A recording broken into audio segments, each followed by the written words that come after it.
evening and welcome to TUC Half Hour, the official weekly television program of the Trade Union Congress of Nigeria. It's a pleasure having you join us in the show today. I am your host, Ave Michael. On today's episode, we highlight a call by the Petroleum and Natural Gas Senior Staff Association of Nigeria, PENGASSAN President Engineer Festus Osifo, for Nigeria to expand its revenue base by harnessing and adding value to its natural resources, increase its budget size to reflect its economic potential, and urgently fix the country's refineries to boost energy security, job creation, and foreign exchange earnings. We'll get more insights on this, but before then, let's roll out our trivia question for the week.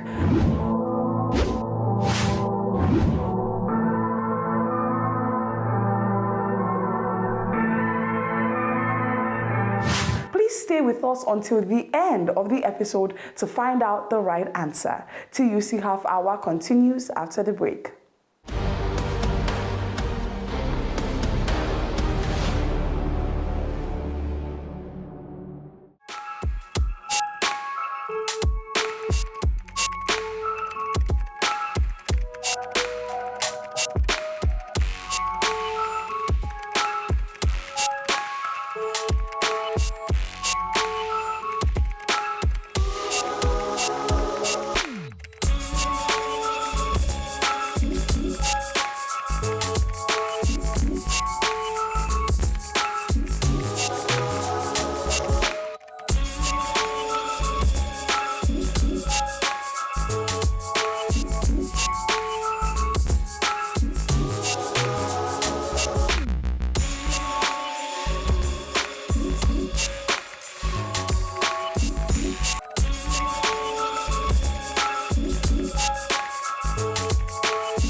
On Thursday, January 16, 2025, at a National Executive Council meeting of PENGASSAN, Comrade Festus Osifo, President of PENGASSAN, called for Nigeria to better harness its abundant mineral resources like bitumen, tin, and gold to generate jobs and boost the economy. He criticized the 2025 national budget of 47.90 trillion naira as too low for our population size and proposed a $200 billion budget, and also urged the government to make all Nigeria's refineries functional, which will create jobs, ensure energy security, and generate foreign exchange earnings. Let's take a look.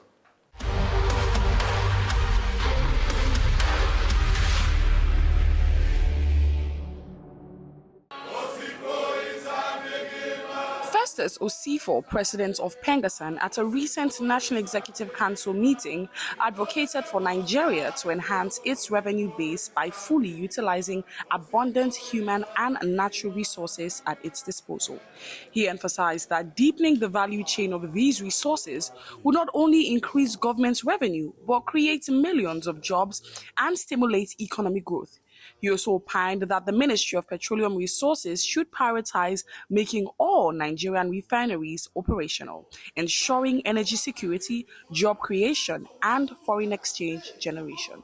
As we exceeded last year, and as we rightly highlighted in our next meeting of 2024 December in Abuja, some of the successes that we recorded in the year 2024, they were highlighted, and some of the challenges that we also have as an association, as industry, and as a country, they were also highlighted. And some of the expectations that we were looking forward to were also pushed forward. And comrades, the issues that were with us in 2024, they have not, they are still there. And those issues, they range from issues bordering on the economic challenges, as we've said earlier, the issues bordering on the high cost of food, the issues bordering on the debts in our social infrastructure, and the issues bordering on insecurity. They were with us in 2023, and they are still with us today. And comrades, gentlemen of the press, as we rightly know, that the budget of 2025 was presented late last year. That was more or less the highlight of the last week of December. So the budget that was presented for us, we feel that as an association, that Nigeria as a country does not have a business with having a budget of 49 trillion naira. 49 trillion naira is so big. You know, they tell us that 49 trillion is the highest in terms of our budgetary allocation as a country. But we all know what the effect of devaluation has done to us.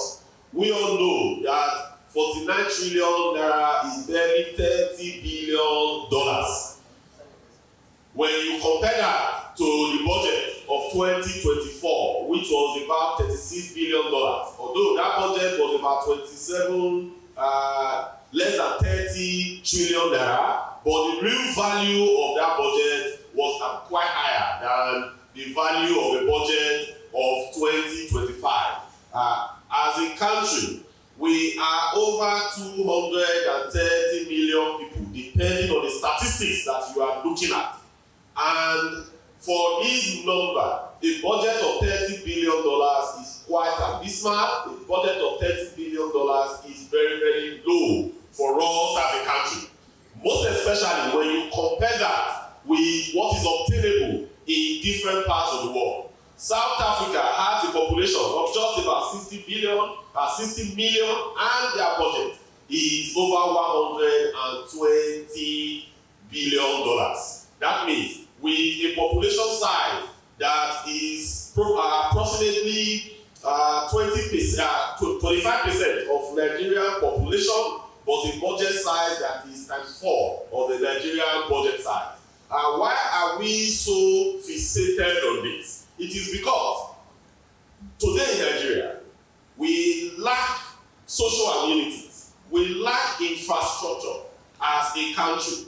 And if you look at this budget, if you put this budget in our road alone, if you put the entire $30 billion to fix the federal roads in Nigeria, you are going to require such budget for the next 4 years to be able to fix our roads alone.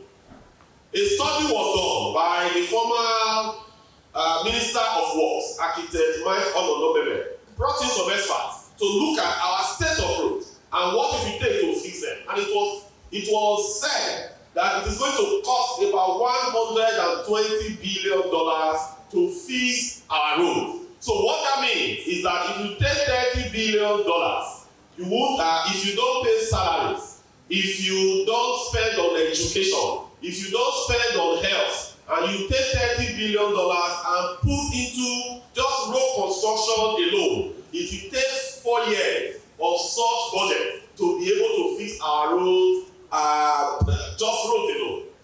So that is why we are saying that the budget size is extremely small.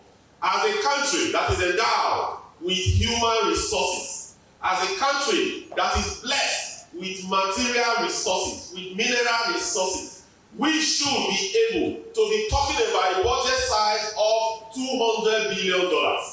We should be able, as a country, to harness the resources that we are blessed with, so that our budget size will go much more compared to where it is today. Even the $30 billion coverage, you are going to realize that at the end of the day, the revenue that the government is going to generate will be probably less than 50% of this. So we are hereby calling on government to do everything possible to expand our revenue base. But that expansion of our revenue base must be how to harness our material resources and our mineral resources. Nigeria is a country that is blessed extremely with huge mineral resources. Is it the bitumen that you have in Ondo State? Is it the tin that you have in Jos? Is it the gold that you have in Zamfara and many parts of Nigeria? Is it the limestone that you have that cuts across different parts of the country? We can go on and on and on. But these are lying fallow. So, the way we could generate jobs is for us to tap into these material resources and not just to export them as raw materials, but to create value, to add value to them. So with that, we could generate enormous amount of jobs, and as a country, we will earn huge amount of revenue. And also, examining the budget that was submitted by the President to the National Assembly, you are going to see that it's a deficit budget, where we are borrowing humongous amount of money, and this is also going to add to our debt profile. When you hear the debt profile of the country growing on a daily basis, they do tell us that, oh, debt to GDP, that we are doing well, but the challenge is debt to revenue, because as a country at the time, we were spending over 90% of our revenue to service debt. It's not to repay back the debt, to service the debt. We were spending over 90% of our revenue. There is no country that will make meaningful progress. There is no country that will make meaningful progress by spending 90% of its revenue in servicing debt. So, as a country, we must be serious. As people, we must be able to examine what government is doing and profile solutions to them. So, comrades, again, one of the highlights that is of interest to us as of today, and we also highlighted this in our last meeting, and we stand by everything that we said in that meeting of December last year. That is issues that are bordering on the Nigeria tax reform bills, the four of them standing before the National Assembly today. As it stands currently, we are collating facts around all these that we are going to present before government and also present before the National Assembly.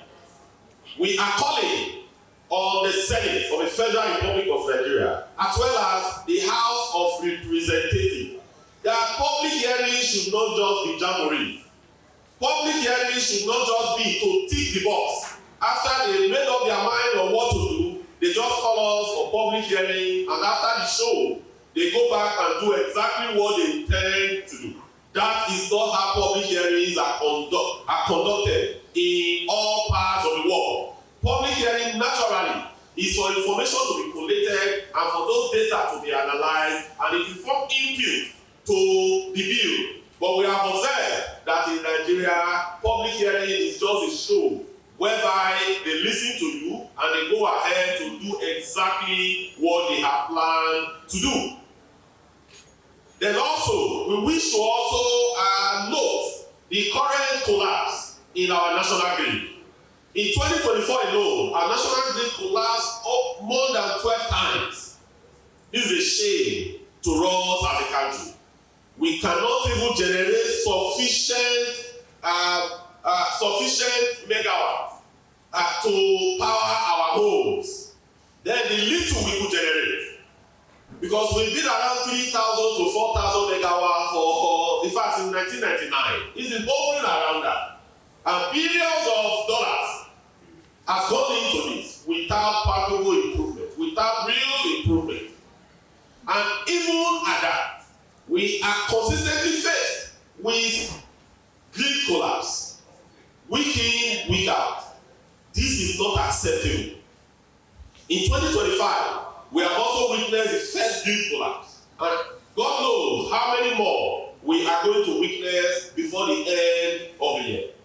We hereby call on the President of the Federal Republic of Nigeria to do everything possible to ensure that our electricity infrastructure are well protected, to tap into the vast human resources that we have in Nigeria, to put the best feet forward, to get our first 11 to man that ministry, so that at the end of the day, we will have the best of it.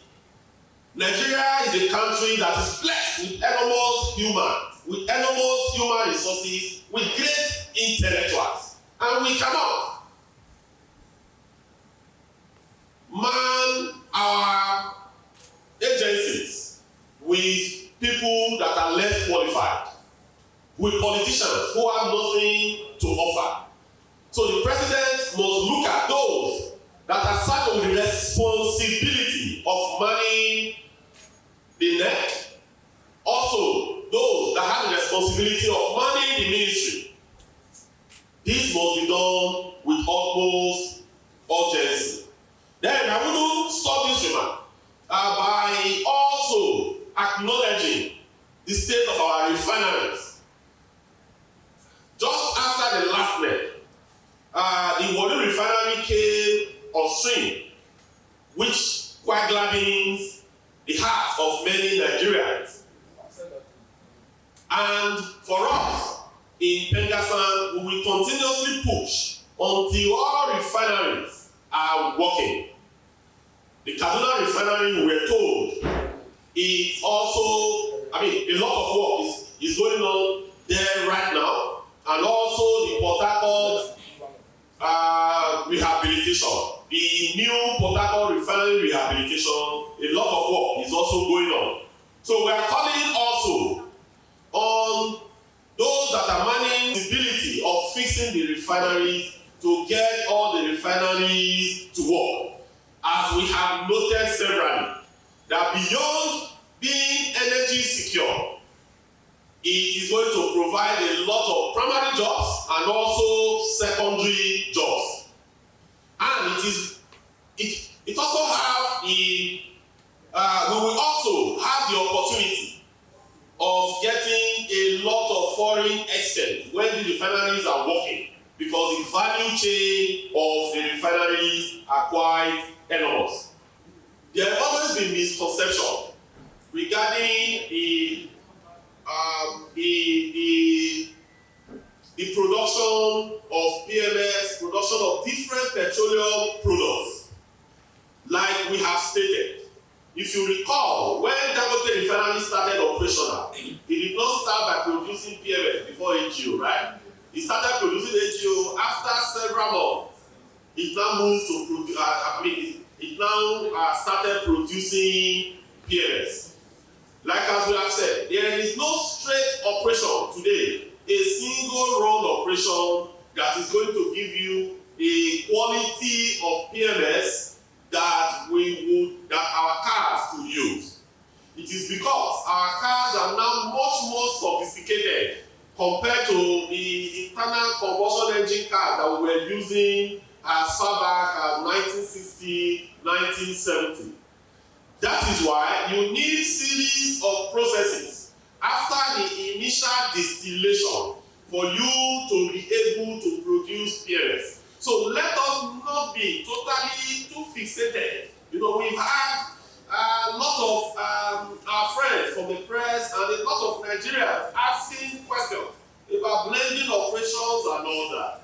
We've stated that all refinery in the world carries out blending operations, so it is not abnormal. It is part of the refining process, because the initial process is going to give you naphtha or something very close to that. You now need series of other operations for you to be able to get PMS to the quality that our cars could use. So this has been stated multiple times. But as of today, these refineries are working, although not to the full installed capacity.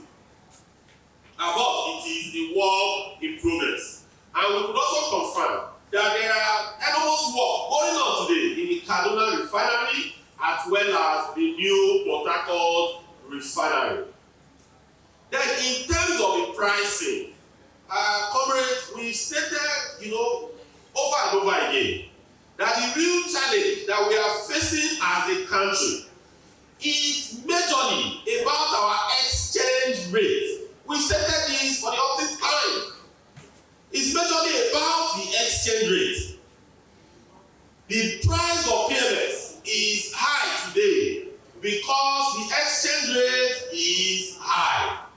It is also that exchange rate that has affected the price of literally everything. Before today, how much was the cost of a laptop? How much do you buy probably HP or i5 laptop? Before now, you can purchase it for 100 or 200,000 naira, 300,000 naira for i7. But today, you are going to spend over $1 million to $1.5 million to get a very good laptop. The reason is because of exchange rate. So that is the real challenge that we are facing. We have said that if exchange rate today is less than 1,000 naira to if naira is less than 1,000 naira to a dollar in terms of exchange rate, we will be buying PMS for as low as 500 to 600 naira to a liter. The same way, we'll be buying AGO, commonly referred to as diesel, maybe slightly above that price. Ditto kerosene, same with 80K. So the reason everything is quite high today is majorly because of the weakness of our naira. Comrades, gentlemen of the press, you recall that we have a country called Venezuela. We have a country called Zimbabwe, where they were using wheelbarrow to carry their currency to buy a loaf of bread. Why was it like that? Because their exchange rate was practically destroyed. The value of their currency was destroyed. We pray as a country, we don't get to that. But, as trade unions, both from the TUC end and the PENGASSAN end, we have been advocating on the need for our forex to be properly managed. Over these years, between 1999 and 2016, check the value of what our exchange rate was. Within this period, we were still importing, right? We have been an import-dependent nation.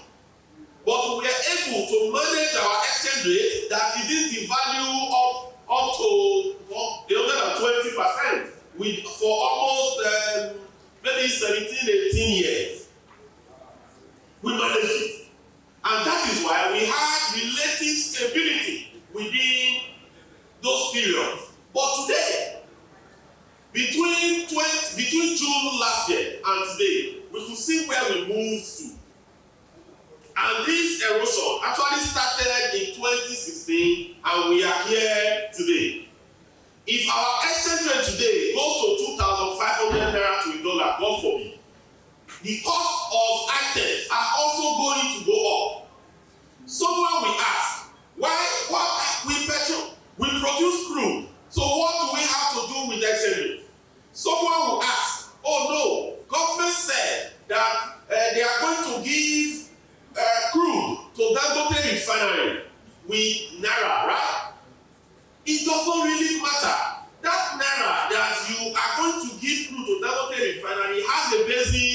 calculate it.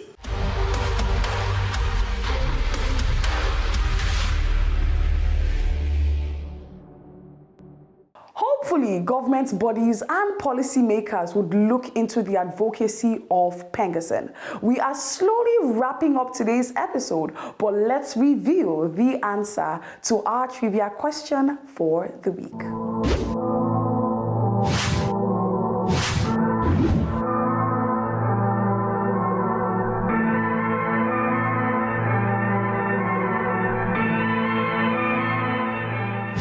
Thank you for joining us. We kindly request to follow all our social media handles for more updates and information. Until next week, my name remains Ave Michael. God bless Nigerian workers. Bye for now.